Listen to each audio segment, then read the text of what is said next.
ಮೂಕೂಪಿ ಯತ್ಪ್ರಸಾದೇನ ಮುಕುಂದ ಶಯನಾಯತೆ ರಾಜರಾಜಾಯತೆ ರಿಕ್ತೋ ರಾಘವೇಂದ್ರಂತಮಾಶ್ರಯೇ. ತಪಸ್ವಾಧ್ಯಾಯ ಶುಶ್ರೂಷಾ ಕೃಷ್ಣಪೂಜಾರತಂ ಮುನಿಂ ವಿಶ್ವೇಶಮಿಷ್ಟದಂ ವಂದೇ ಪರಿವ್ರಾಟ್ ಚಕ್ರವರ್ತಿನಂ.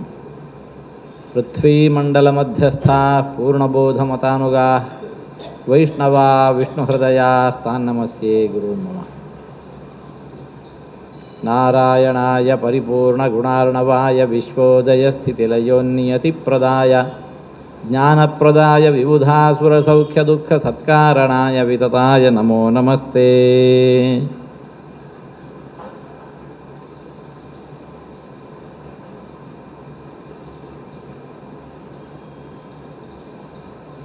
ತತಸ್ಸ ಕಾರುಣ್ಯನಿಧಿರ್ನಿಜೇ ಜನೇ ನಿತಾಂತಮೈಕ್ಯಂ ಸ್ವಗತಂ ಪ್ರಕಾಶಯನ್ ದ್ವಿಧೇವ ಭೂತ್ವಾ ಭೃಗುವರ್ಯ ಆತ್ಮನ ರಘೂತ್ತಮೇನೈಕ್ಯಮಗಾತ್ ಸಮಕ್ಷಂ. ಭಗವಂತ ಮಹಾಕಾರುಣಿಕ. ಸಜ್ಜನರಿಗೆ ಮೋಹ ಬರದಿರಲಿ. ಪರಶುರಾಮನಾಗಿ ರಾಮನಾಗಿ ಎದುರಾ ನಿಂತುಕೊಂಡು ಇಷ್ಟೆಲ್ಲ ಘಟನಾವಳಿಗಳನ್ನು ಮಾಡಿ ತೋರಿಸಿದಾಗ ಲೋಕದಲ್ಲಿ ಹಾಗೆ ಸ್ಪರ್ಧೆಗೆ ಕರೆದವ ಒಬ್ಬ, ಸ್ಪರ್ಧೆಗೆ ಆಹ್ವಾನವನ್ನು ಸ್ವೀಕರಿಸಿದವ ಇನ್ನೊಬ್ಬ, ಒಬ್ಬನೇ ಇಲ್ಲ, ಬೇರೆ ಬೇರೆ ಇರ್ತಾರೆ. ಇಲ್ಲೂ ಅಂತಹದ್ದೇ ಘಟನೆ ನಡೆದಿದೆ. ಹಾಗಾಗಿ ಓಹೋ, ರಾಮನೂ ಬೇರೆ ಪರಶುರಾಮನೂ ಬೇರೆ, ಇಂಥ ಭಾವ ಸಜ್ಜನರಿಗೆ ಬರದಿರಲಿ, ಸಜ್ಜನರಿಗೆ ಬರದಿರಲಿ. ಈ ಕಾರಣಕ್ಕೆ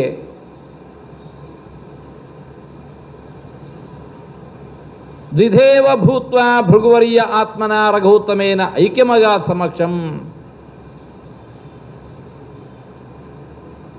ರಾಮ ಬೇರೆ ಅಲ್ಲ, ಪರಶುರಾಮ ಬೇರೆ ಅಲ್ಲ. ನಿತಾಂತಂ ಐಕ್ಯಂ, ಒಬ್ಬನೇ ವ್ಯಕ್ತಿ. ಆ ಬುದ್ಧಿ ಸಜ್ಜನರಿಗೆ ಬರಲಿ. ಈ ಕಾರಣಕ್ಕೋಸ್ಕರ ಲೋಕ ಎಲ್ಲ ನೋಡ್ತಾ ನೋಡ್ತಾ ಇರುವಂತೆ ಪರಶುರಾಮ ರಾಮ ಎರಡು ದೇಹದಲ್ಲಿ ಕಾಣ್ಕೊಳ್ತಾ ಇದ್ದವರು ಒಬ್ಬರಾಗಿ ಬಿಟ್ಟರು. ಪರಶುರಾಮ ಬೇರೆ, ರಾಮ ಬೇರೆ ಇಲ್ಲ. ಅಲ್ಲಿ ಪರಶುರಾಮ ಬೇರೆ, ಇಷ್ಟದ ತನಕ ಒಬ್ಬ ಸ್ಪರ್ಧೆಗೆ ಕರೆದವ, ಇನ್ನೊಬ್ಬ ಸ್ಪರ್ಧೆಯನ್ನು ಸ್ವೀಕರಿಸಿದವ. ಇಷ್ಟೆಲ್ಲ ಘಟನಾವಳಿಗಳನ್ನು ಮಾಡಿ ತೋರಿಸಿದ ಭಗವಂತ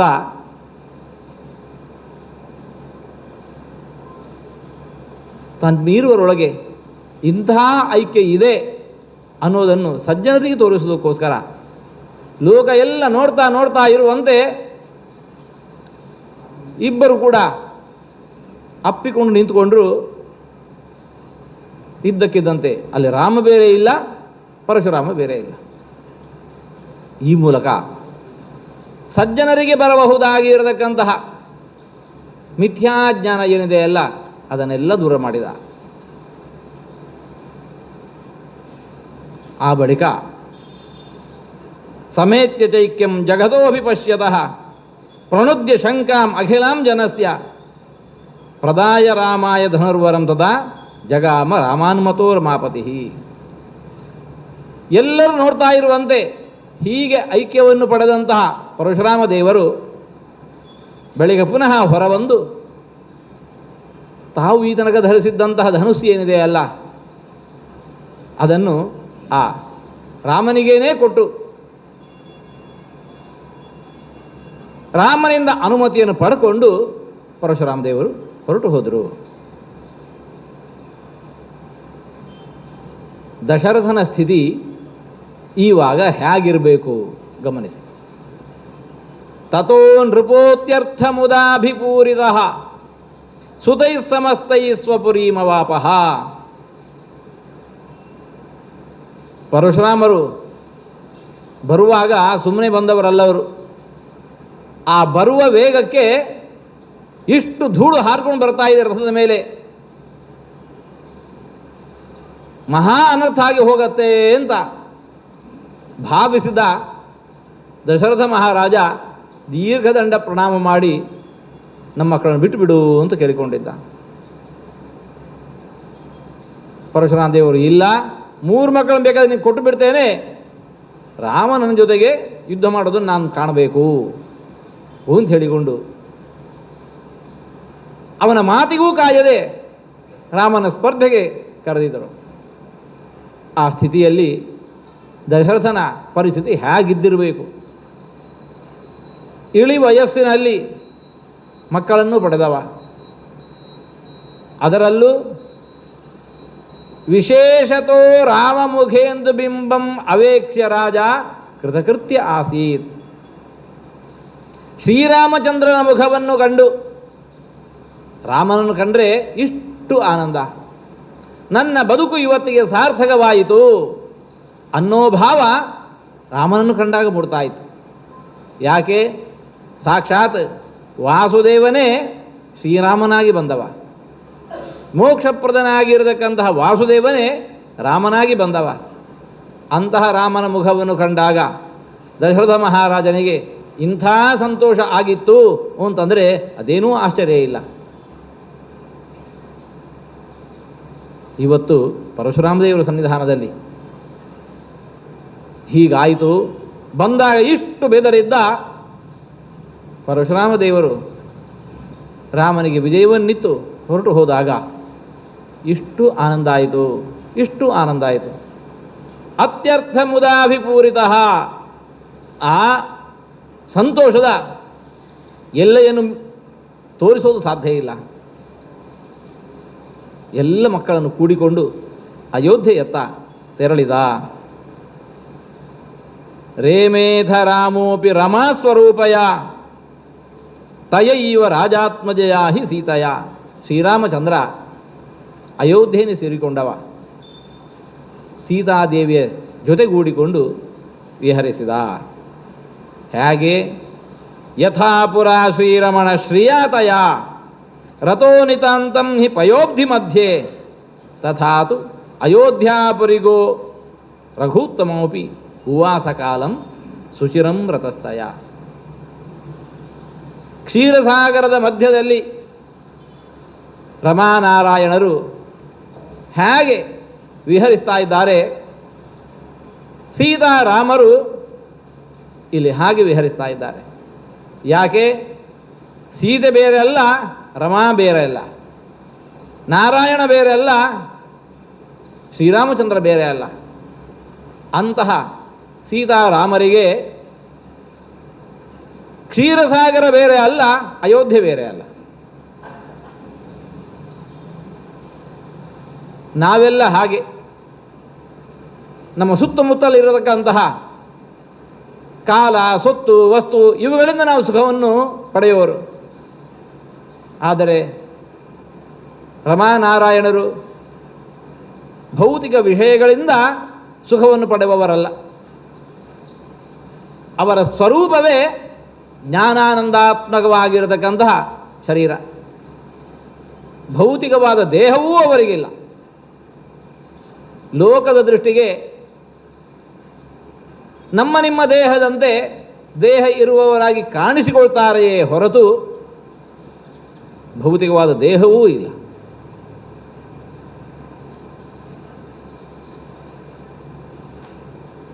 ಹಬ್ಬಕ್ಕೆ ಸಕ್ಕರೆ ಪಾಕದಿಂದ ಅಚ್ಚು ಹಾಕ್ತಾರೆ.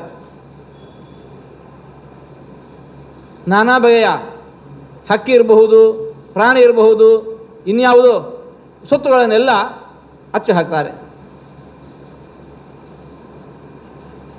ಆ ಸಕ್ಕರೆಯಿಂದ ಮಾಡಿರತಕ್ಕಂತಹ ಆ ಅಚ್ಚು ಹಕ್ಕಿ ಏನಿದೆ, ಅದರ ಕಾಲೂ ಸಿಹಿ, ಪುಕ್ಕವೂ ಸಿಹಿ. ಯಾಕೆ? ಸಕ್ಕರೆ ಬಿಟ್ಟರೆ ಅಲ್ಲಿ ಬೇರೆ ಇಲ್ಲ.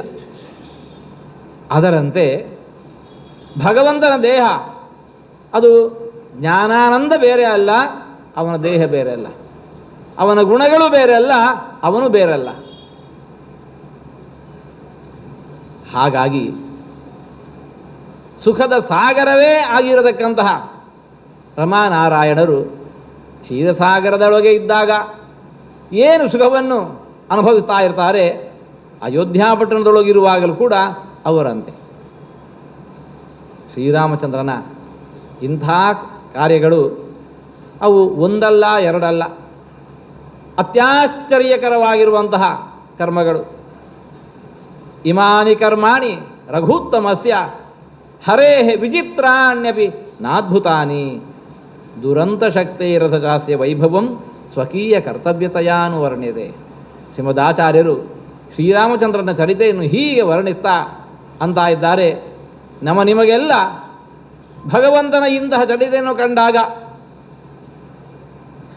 ರಾವಣಾದಿಗಳಿಗೂ ಯಾವ ಬಿಲ್ಲನ್ನು ಧನುಸ್ಸನ್ನು ಅಲುಗಾಡಿಸೋದೂ ಸಾಧ್ಯ ಆಗಿಲ್ಲ. ಅಂಥ ಧನುಸ್ಸನ್ನು ಎಡಗೈಯಲ್ಲಿ ಹಿಡಿದೆತ್ತಿ ಹೆದೆಯೇರಿಸುವಾಗ ಮುರಿದು ಹಾಕದ. 21 ಸಾರಿ ಭೂಪ್ರದಕ್ಷಿಣೆಗೈದು ದುಷ್ಟರನ್ನೆಲ್ಲ ಶಿಕ್ಷಿಸಿರತಕ್ಕಂತಹ ಪರಶುರಾಮರ ಮೇಲೂ ವಿಜಯವನ್ನು ಸಂಪಾದಿಸಿದ ಲೋಕದೃಷ್ಟಿಯಿಂದ. ಇಂಥ ಕೆಲಸಗಳು ಅತ್ಯಾಶ್ಚರ್ಯ, ಲೋಕದ ವಿಷಯದಲ್ಲಿ ಅತ್ಯಾಶ್ಚರ್ಯಕರವಾಗಿರತಕ್ಕಂತಹ ಘಟನೆಗಳು. ನಿಮಗೆ ಅದು ಅತ್ಯದ್ಭುತವಾದ ಘಟನೆಗಳು. ಆದರೆ ಭಗವಂತನ ದೃಷ್ಟಿಯಿಂದ ಅವೆಲ್ಲವೂ ಕೂಡ ನಾದ್ಭುತಾನಿ. ಕಾವ್ಯದಲ್ಲಿ ಒಂದು ಮಾತಂತಾರೆ, ಹನುಮಾನ್ ಅಬ್ಧಿಮತರತ್. ಹನುಮಂತ ಸಮುದ್ರವನ್ನೇ ನೆಗೆದ. ಕೊನೆಯಲ್ಲಂತಾರೆ ದುಷ್ಕರಂ ಕಿಂ ಮಹಾತ್ಮನ. ಮಹಾತ್ಮರಿಗೆ ಅಸಾಧ್ಯವಾದದ್ದು ಯಾವುದಿದೆ? ನಿಮ್ಮ ದೃಷ್ಟಿಯಿಂದ ಸಮುದ್ರವನ್ನು ನೆಗೆಯುವುದು ಬೇಡ, 2 ಹೆಜ್ಜೆ ಹಾರೋದು ಕೂಡ ದೊಡ್ಡ ಸಂಗತಿ. ಆದರೆ ಅಂತಹ ಮಹಾತ್ಮ ಹನುಮಂತ ದೇವರಿಗೆ ಸಮುದ್ರವನ್ನೇ ಹಾರಿದರೂ ಕೂಡ ನೆಗೆದರೂ ಕೂಡ ಮಹಾತ್ಮರಾದವರಿಗೆ ಅದು ಆಶ್ಚರ್ಯ ಅಲ್ಲ. ಮತ್ತು ಯಾಕೆ ಇದನ್ನೆಲ್ಲ ಇಷ್ಟು ಅಂತ ಇದ್ದೀರಿ? ಸ್ವಕೀಯ ಕರ್ತವ್ಯತೆಯ ಅನುವರ್ಣ್ಯತೆ. ಭಗವಂತನ ಶಕ್ತಿ ಸಾಮರ್ಥ್ಯ ಏನು ಅನ್ನೋದರ ಪರಿಚಯ ನಮಗಾಗಲಿ, ಭಗವಂತನ ಗುಣಗಳ ಅನುಸಂಧಾನ ನಮಗಾಗಲಿ. ಆ ದೃಷ್ಟಿಯಿಂದ ಶ್ರೀಮದಾಚಾರ್ಯರು ಅಂತ ಇದ್ದಾರೆ, ಸ್ವಕೀಯ ಕರ್ತವ್ಯತೆಯ ಅನುವರ್ಣ್ಯತೆ. ಭಗವಂತನ ಗುಣಗಾನ ಮಾಡೋದು ನಮ್ಮ ಕರ್ತವ್ಯ. ಶ್ರೀರಾಮಚಂದ್ರ ಸೀತಾದೇವಿಯ ಜೊತೆಗೂಡಿಕೊಂಡು ಅಯೋಧ್ಯೆಯಲ್ಲಿ ವಾಸ ಮಾಡ್ತಾ ಎಲ್ಲರ ಯೋಗಕ್ಷೇಮವನ್ನು ನೋಡ್ಕೋತಾ ಇದ್ದಾನೆ. ಯಾವತ್ತು ಶ್ರೀರಾಮಚಂದ್ರ ಅಯೋಧ್ಯೆಯಲ್ಲಿ ಅವತರಿಸಿದನೋ ರಾಮನಾಗಿ, ರಾಮರಾಜ್ಯ ಅಲ್ಲಿಂದಲೇ ಶುರುವಾಗಿದೆ. ರಾಮರಾಜ್ಯ ಅಲ್ಲಿಂದಲೇ ಶುರುವಾಗಿದೆ. ಹಾಗಾಗಿ ತುದುಷು ಸರ್ವಭೂಮಿಷ್ಠೆ ಸರ್ವಲೋಕಾ. ಯಾರು ಶ್ರೀರಾಮಚಂದ್ರ? ವಿಶ್ವೇಶ್ವರ, ಜಗತ್ತಿಗೇನೇ ಒಡೆಯ. ಅವನಿವತ್ತು ಜಗತ್ತಿನ ಒಂದು ಭಾಗವಾಗಿರತಕ್ಕಂತಹ ಅಯೋಧ್ಯೆಯೊಳಗೆ ಬಂದು ನೆಲೆಸಿದ್ದಾನೆ. ಸರ್ವಲೋಕಾ ತುದುಷು. ಜಗತ್ತೆಲ್ಲ ಆನಂದವನ್ನು ಅನುಭವಿಸ್ತಾ ಇದೆ. ಯಾವುದರಲ್ಲಿ ಅನ್ನೋದು ಆನಂದವನ್ನು ಅನುಭವಿಸ್ತಾ ಇದೆ? ಮಾತಿದೆ, ರಾಮರಾಜ್ಯ ಅಂತಂದರೆ ಸರ್ವ ಸಮೃದ್ಧಿ, ಭೌತಿಕ ಭೋಗ ಭಾಗ್ಯಗಳಿಗೆ ಏನೇನೇನೇನೂ ಕೊರತೆ ಇಲ್ಲ. ಆದರೆ ಆವಾಗ ಇದ್ದಂತಹ ಮಂದಿ ಆ ಭೋಗ ಭಾಗ್ಯಗಳಿಂದ ಸುಖವನ್ನು ಪಟ್ಟದ್ದಲ್ಲ. ತುತುಷು ಅನುದಿನಂ ವೃದ್ಧ ಭಕ್ತ್ಯಾನಿತಾಂತಂ. ಶ್ರೀರಾಮಚಂದ್ರನ ಮೇಲೆ, ಸೀತಾರಾಮರ ಮೇಲೆ ಭಕ್ತಿ ದಿನೇ ದಿನೇ ದಿನೇ ದಿನೇ ಅಭಿವೃದ್ಧವಾಗ್ತಾ ಇದೆ. ಒಬ್ಬ ವ್ಯಕ್ತಿಯ ಮಹತ್ವವನ್ನು ಕೇಳಿದಾಗಲೇ ನಾವು ಹಬ್ಬ ಅಂತ ಹೇಳಿಕೊಂಡು ಆಶ್ಚರ್ಯ ಅನುಭವಿಸ್ತೀವಿ. ಆ ವ್ಯಕ್ತಿಯ ಬಗ್ಗೆ ಗೌರವ ಭಾವವನ್ನು ತಾಳ್ತೇವೆ. ಅಂತಹ ಶ್ರೀರಾಮಚಂದ್ರ ಸಾಕ್ಷಾತ್ತಾಗಿ ಊರಲ್ಲಿ ನೆಲೆಸಿದ್ದಾನೆ. ರಾಜ್ಯದ ಆಡಳಿತೆಯನ್ನು ನಡೆಸ್ಕೋತಾ ಇದ್ದಾನೆ. ತನ್ನ ಸಾಮರ್ಥ್ಯ ಏನು ಅನ್ನೋದನ್ನು ಜಗತ್ತನ್ನು ತುಂಬ ಪ್ರಕಟಪಡಿಸ್ತಾ ಇದ್ದಾನೆ. ಭಗವಂತನ ಕುರಿತಾಗಿರತಕ್ಕಂಥ ಮಹತ್ವ ಬುದ್ಧಿಗೆ ಇನ್ನೇನು ಬೇಕು?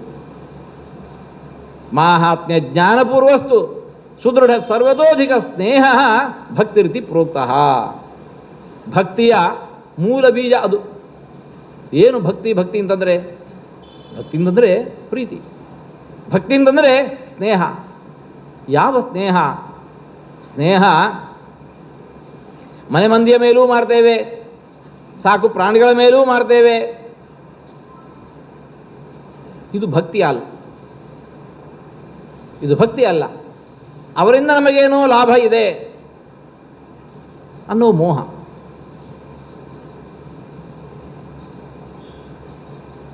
ಭಗವಂತನನ್ನು ನಾವು ನಮಗೇನೋ ಅವರಿಂದ ಲಾಭ ಇದೆ ಅನ್ನೋ ಕಾರಣಕ್ಕೋಸ್ಕರ ಪ್ರೀತಿಸಿದ್ದಾದರೆ, ಅವನಲ್ಲಿ ಸ್ನೇಹ ಪ್ರದರ್ಶನ ಮಾಡಿದ್ದಾದರೆ ಅದು ಕೂಡ ಭಕ್ತಿ ಅಲ್ಲ, ಅದು ಭಕ್ತಿ ಅಲ್ಲ. ಭಗವಂತನ ಮೇಲೆ ನಮಗೆ ಮನೆ ಮಂದಿಯ ಮೇಲೆ ಹಾಗೆ ದೇವರ ಮೇಲೂ ಮೋಹ ಅಷ್ಟೇ.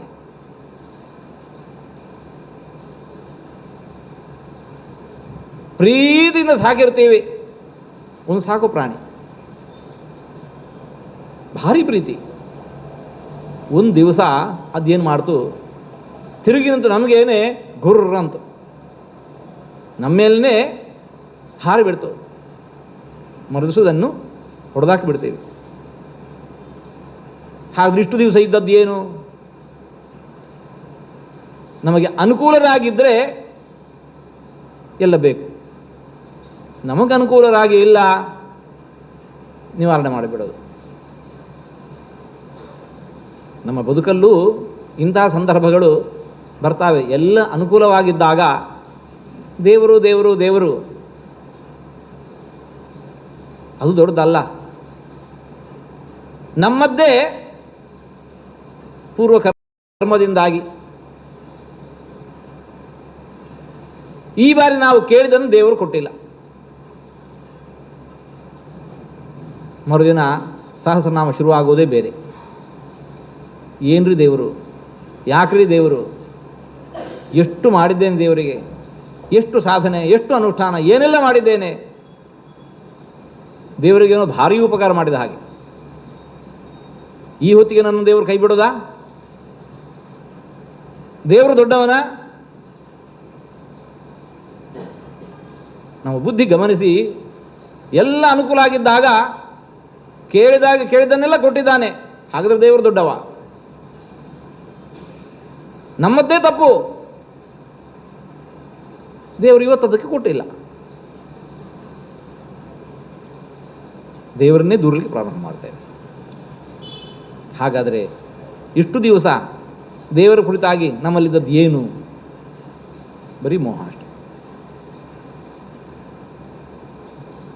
ಪ್ರಹ್ಲಾದರಾಯರು ಈ ಮಾತ ಅಂತಾರೆ, ಯಸ್ತ ಆಶಿಷ ಆಶಾಸ್ತೆ ನ ಸಭೃತ್ಯ ಸವೈವಣಿಕ. ಯಾರು ನಿನ್ನ ಬಳಿ ಬಂದು ದೇವರೇ ನಂಗೆ ಅದು ಕೊಡು, ದೇವರೇ ನಂಗೆ ಇದು ಕೊಡು ಹೀಗೆ ಕೇಳ್ತಾ ಇರ್ತಾನೆ, ಅವನು ಭಕ್ತ ಅಲ್ಲ, ಅವನೊಬ್ಬ ವ್ಯಾಪಾರಿ. ದೇವರ ಬಳಿಯೂ ಕೂಡ ವ್ಯಾಪಾರಕ್ಕೆ ಬಂದಿದ್ದಾನೆ. ಈ ನಮ್ಮ ಭಕ್ತಿಗಿಂತ ಆ ವ್ಯಾಪಾರ ಆದರೂ ವಾಸಿಯೋ ಏನು? ಯಾಕೆ?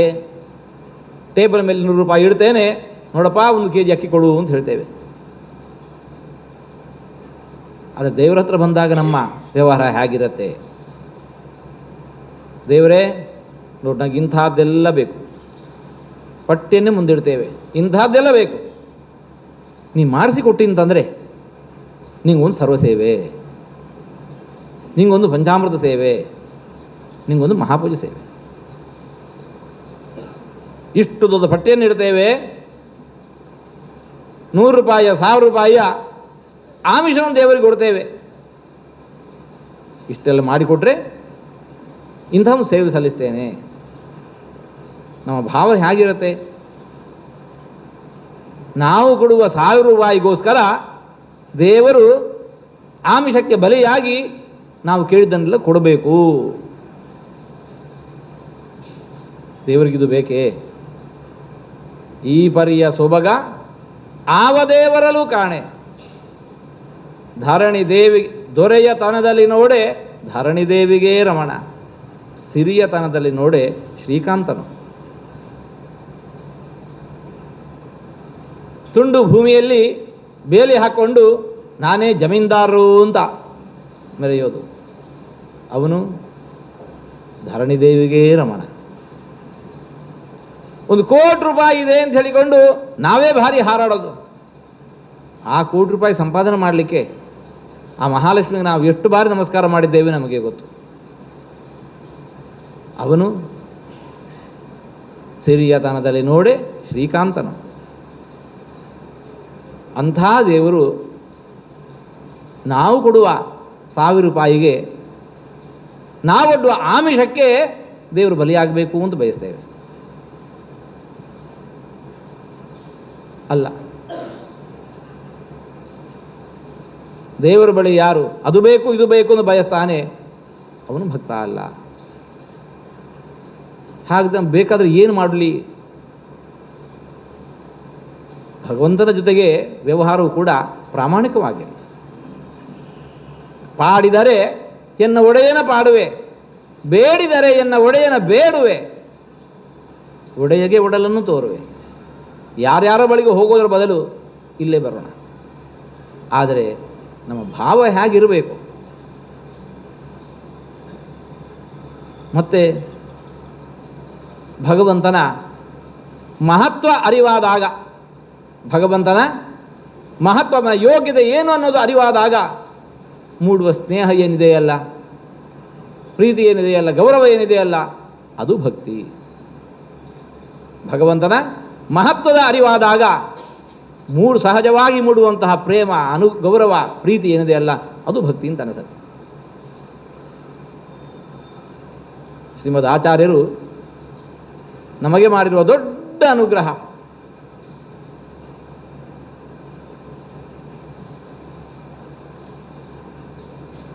ಭಗವಂತನ ಪರಿಪೂರ್ಣ ಅನುಗ್ರಹಕ್ಕೆ, ಪರಮಪ್ರಸಾದಕ್ಕೆ ಕಾರಣವಾಗಬಲ್ಲ ಭಕ್ತಿ.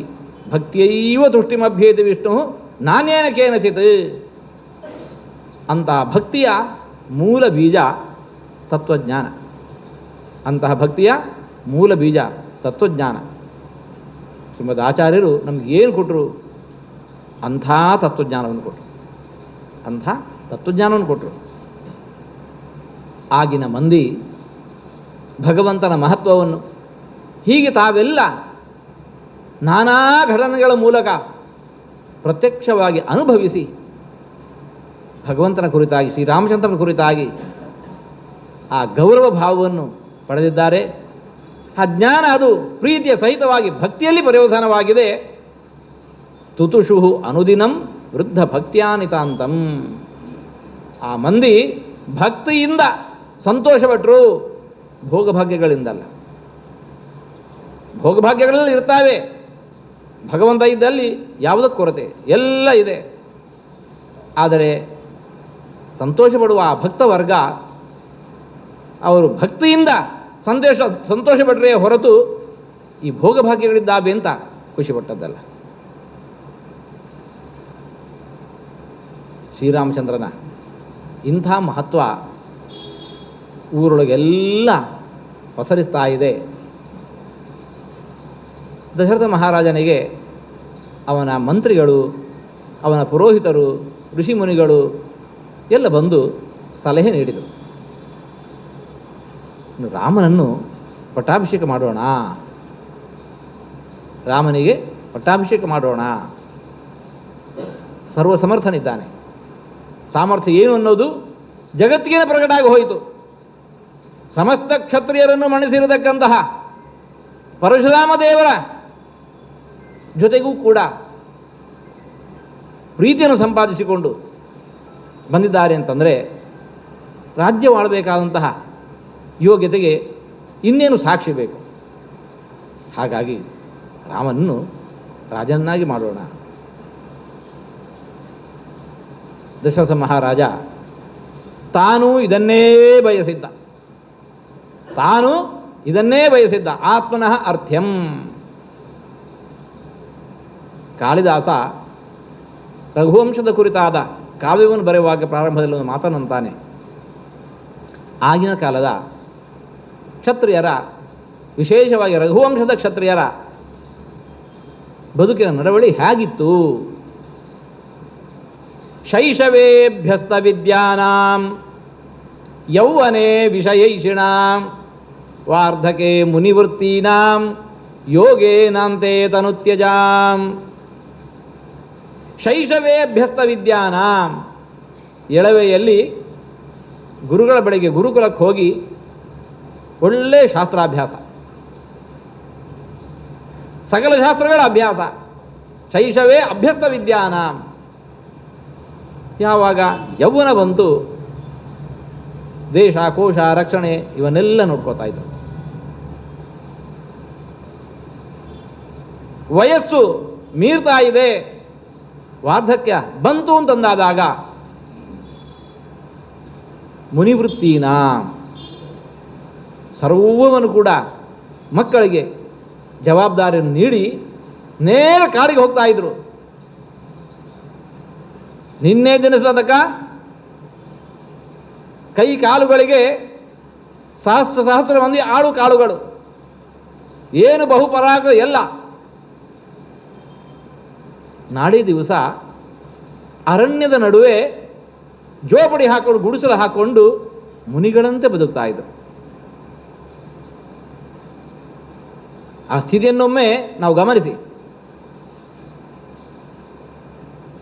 ಮನೆಯಲ್ಲಿ ನಾವು ಹೇಗಿರ್ತೇವೆ, ಮನೆಯಲ್ಲಿ ನಾವು ಹೇಗಿರ್ತೇವೆ, ನಮ್ಮ ಆಸೆ ಆಕಾಂಕ್ಷೆಗಳಿಗೆ ಕೊನೆಯೇ ಇರುವುದಿಲ್ಲ.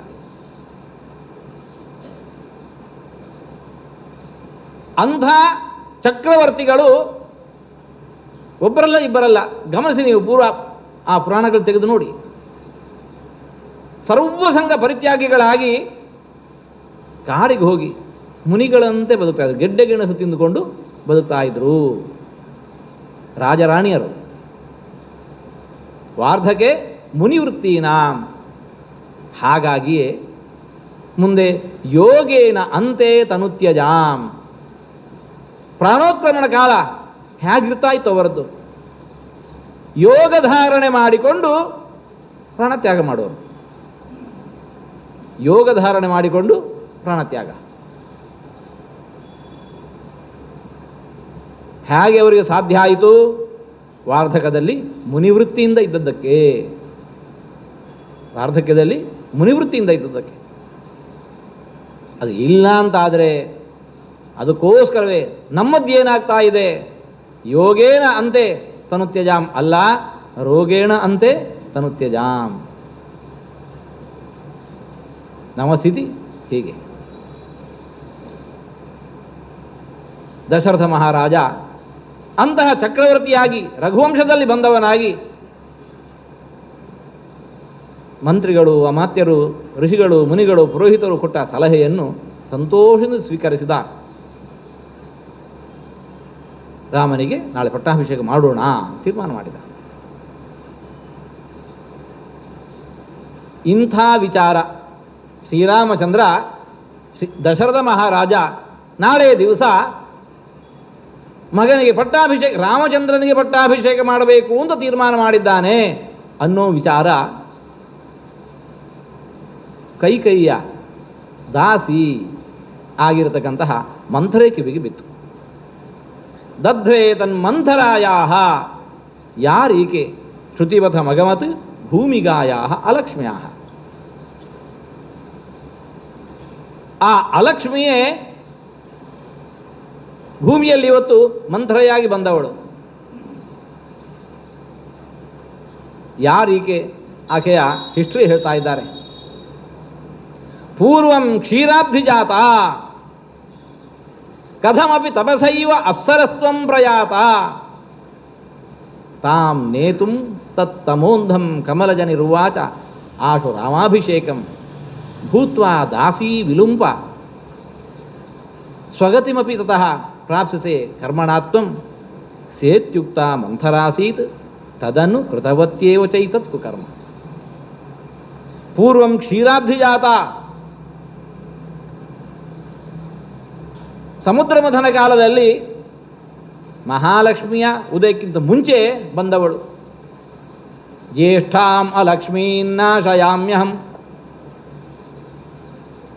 ಮಹಾಲಕ್ಷ್ಮಿಗೂ ಮೊದಲು ಬಂದವಳು ಅಲಕ್ಷ್ಮೀ.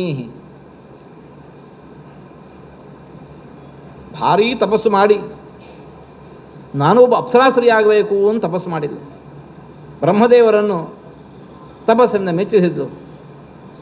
ಬ್ರಹ್ಮದೇವರಂದರು, ಆಗಲಿ, ನೀನು ಅಪ್ಸರೆಯಾಗು. ನಿನಗೆ ಇದು ಯೋಗ್ಯವಾದ ಗತಿ ಅಲ್ಲ, ನಿನಗೆ ಯೋಗ್ಯವಾದ ಗತಿ ಬೇರೆಯಿದೆ. ನಿನಗೆ ಯೋಗ್ಯವಾದ ಆ ಗತಿ ಅದನ್ನು ನೀನು ಪಡೀಬೇಕು ಅಂತಿದ್ರೆ ನೀನು ಹೀಗೆ ಮಾಡಬೇಕು. ಏನು ಮಾಡಬೇಕು? ಭಗವಂತ ಶ್ರೀರಾಮಚಂದ್ರನಾಗಿ ಬರೋ ಹೊತ್ತಿಗೆ ಅವನ ಪಟ್ಟಾಭಿಷೇಕವನ್ನು ವಿಲುಂಪ, ಅದನ್ನು ಮುರಿದು ಹಾಕು. ನನಗೆ ಯೋಗ್ಯವಾದ ಗತಿ ಏನೋ ದೊಡ್ಡದಿದೆ ಅಂತ ಅಂದ್ಕೊಂಡ್ಬಿಟ್ಲು. ಅವಳಿಗೆ ಯೋಗ್ಯವಾದ ಗತಿ ಯಾವುದು? ಅಧೋಗತಿ ಅದಿದೆ. ಆಕೆ ಗತಿ ಆಕೆಗೆ ಬಹುಬೇಗನೆ ದೊರಕಬೇಕು. ಬ್ರಹ್ಮದೇವರು ಹೀಗೆ ಹೇಳಿದರು. ಸಾಧನೆಯನ್ನು ಬೇಗನೆ ಮಾಡ್ತೇನೆ ಅಂತ ಶ್ರೀರಾಮಚಂದ್ರ ಅವತರಿಸುವ ಹೊತ್ತಿಗೆ ಸರಿಯಾಗಿ ಕೈಕೇಯಿಯ ದಾಸಿಯಾಗಿ ಬಂದಿದ್ಲು. ಯಾವ ಉದ್ದೇಶಕ್ಕೋಸ್ಕರ ಇಲ್ಲಿ ಬಂದಿದ್ದೇನೋ ತಾನು ಬಂದಿದ್ದಾಳು ಆ ಕಾರ್ಯವನ್ನು ನಡೆಸೇ ಬಿಟ್ಲು. ಹೇಗೆ?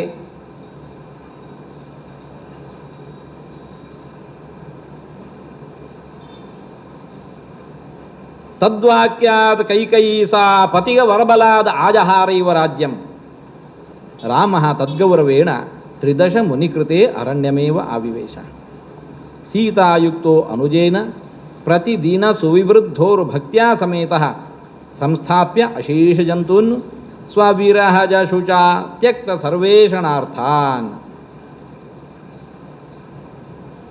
ಕೈಕೇಯಿಯ ದಾಸಿಯಾಗಿ ಸೇರಿಕೊಂಡರು. ದಾಸಿಯಾಗಿ ಬಂದವಳು ತನ್ನ ಒಡತಿಯನ್ನೇ ದಾಸಿಯನ್ನಾಗಿ ಮಾಡಿಕೊಂಡಳು.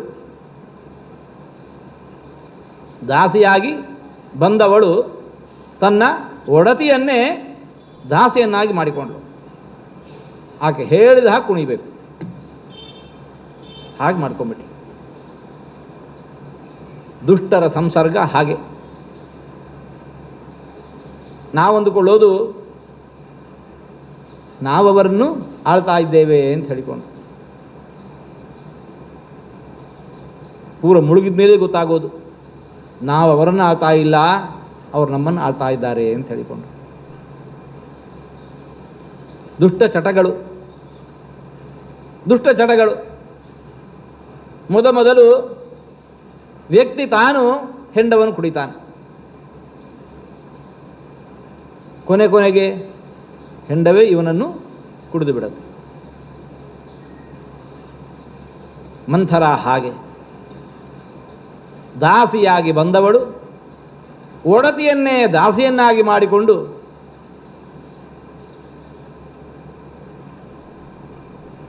ತನ್ನ ಪ್ರಭುತ್ವವನ್ನು ಸ್ಥಾಪನೆ ಮಾಡಿದ್ಲು.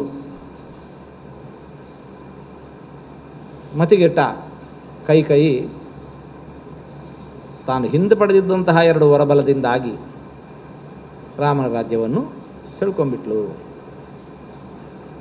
ಶ್ರೀರಾಮಚಂದ್ರ ಅವನಿಗೆ ರಾಜ್ಯವೂ ಒಂದೇ, ಅರಣ್ಯವೂ ಒಂದೇ, ಶ್ವೇತದ್ವೀಪವೂ ಒಂದೇ, ಅಯೋಧ್ಯೆಯೂ ಒಂದೇ, ಅರಣ್ಯವೂ ಒಂದೇ. ನಿಂತ ನಿಲುವಿನಲ್ಲಿ ನಡೆದು ಬಿಟ್ಟ.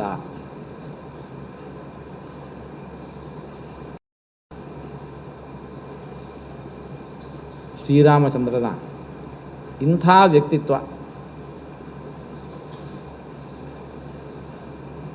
ಎಲ್ಲದರಲ್ಲೂ ಕೂಡ ಯಾವುದೇ ಮೋಹ ಅನ್ನೋದು ಇಲ್ಲ.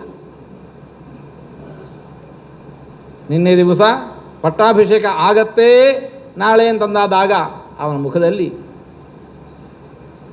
ಏನು ಕಳೆಯೋ ಎಲ್ಲವನ್ನು ತೊರೆದು ಕಾಡಿಗೆ ಹೋಗುವಾಗಲೂ ಅವನ ಮುಖ ಹಾಗೆ. ಶ್ರೀರಾಮನ ಅನುಗ್ರಹದಿಂದ ನಿಮ್ಮೆಲ್ಲರ ಬದುಕಿನಲ್ಲಿಯೂ ಸಂಕಷ್ಟಗಳನ್ನೋದು ಸಹಜ, ಸಂಕಷ್ಟಗಳನ್ನೋದು ಸಹಜ. ಆ ಎಲ್ಲವನ್ನು ಕೂಡ ಸಮಚಿತ್ತದಿಂದ ಸ್ವೀಕರಿಸುವ ಆ ಸಾಮರ್ಥ್ಯ ನಮಗೂ ನಿಮಗೂ ಬರಲಿ ಅಂತ ರಾಮನಲ್ಲಿ ಪ್ರಾರ್ಥಿಸ್ತಾ ಇವತ್ತಿನ ಪ್ರವಚನ ಮುಕ್ತಾಯಗೊಳಿಸ್ತಾ ಇದ್ದೇವೆ. ಕೃಷ್ಣಾರ್ಪಿತಮಸ್ತು.